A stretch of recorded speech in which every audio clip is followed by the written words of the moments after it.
ಜಮೀನು ವಿವಾದ ಸ್ಥಳಕ್ಕೆ ಬಂದ ಪೊಲೀಸರ ಮುಂದೆಯೇ ಮಾತಿನ ಚಕಮಕಿ.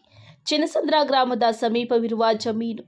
ತಾಲೂಕಿನ ಕಸಬಾ ಹೋಬಳಿ ಚಿನ್ನಸಂದ್ರ ಗ್ರಾಮದ ಸರ್ವೆ ನಂಬರ್ 98ರ ಜಮೀನನ್ನ ಭಾಗಗಳು ಮಾಡಿಕೊಳ್ಳುವ ವಿಚಾರಕ್ಕೆ ನಾರಾಯಣ ಸ್ವಾಮಿ ಮತ್ತು ಲೇಟ್ ನಾಗರಾಜಪ್ಪ ಕುಟುಂಬದ ನಡುವೆ ವಿವಾದವಿದ್ದು, ಇಂದು ಲೇಟ್ ನಾಗರಾಜಪ್ಪ ಅವರ ಕುಟುಂಬದವರು ಜಮೀನಿನಲ್ಲಿ ಉಳುಮೆ ಮಾಡಲು ಹೋದಾಗ ಎರಡು ಗುಂಪುಗಳ ನಡುವೆ ಜಟಾಪಟಿ ನಡೆದಿದ್ದು, ಪೊಲೀಸರು ಸ್ಥಳಕ್ಕೆ ಧಾವಿಸಿ ಎರಡೂ ಗುಂಪುಗಳನ್ನು ಸಮಾಧಾನಪಡಿಸಿ ತಮ್ಮ ಬಳಿ ಇರುವ ದಾಖಲೆಗಳನ್ನು ಪೊಲೀಸ್ ಠಾಣೆಗೆ ತನ್ನಿ ಎಂದು ತಿಳುವಳಿಕೆ ಹೇಳಿ ವಾಪಸ್ ಹಾಕಿದ್ದಾರೆ. ನಮ್ಮ ಹೆಸರು ರುಘು ಅಂತ.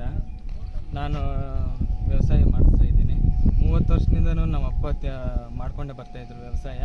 ನಾನು ಅದರಲ್ಲಿ ಭಾಗಿಯಾಗಿ ಹಸುಗಳೆಲ್ಲ ಇಟ್ಕೊಂಡು ಎಲ್ಲ ಇದು ಮಾಡಿದ್ದೀನಿ. 5 ವರ್ಷ ಆಯಿತು ನಮ್ಮ ಅಪ್ಪ ತೀರ್ಕೊಂಡು. ಆ 5 ವರ್ಷದ ಮುಂಚಿತವಾಗಿಯೇ ಕೋರ್ಟಲ್ಲಿ ಡಿಗ್ರಿ ಆಗಿದೆ. ಎಲ್ಲ ಪತ್ರಗಳು ಎಲ್ಲ ಆಗಿದೆ, ಕೋರ್ಟಲ್ಲಿ ಡಿಗ್ರಿ ಆಗಿದೆ. ಏನೋ ಸ್ವಲ್ಪ ತಿದ್ದುಪಡಿಗೋಸ್ಕರ ನಮಗೆ ಈ ಥರ ಇದು ಮಾಡಿ 5 ವರ್ಷ ಆಯಿತು ನಮ್ಮ ಅಪ್ಪ ತೀರ್ಕೊಂಡು.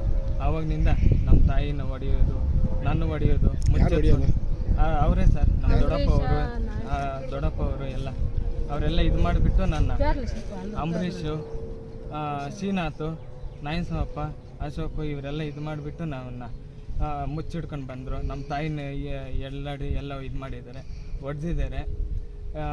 ಏನು ಮಾಡೋಕ್ಕೂ ಬಿಡ್ತಾಯಿಲ್ಲ ನಮ್ಮನ್ನು. ಏನು ಇದು ಮಾಡೋಕ್ಕೆ ನನಗೆ ಇದಾಗಲ್ಲ ಸರ್.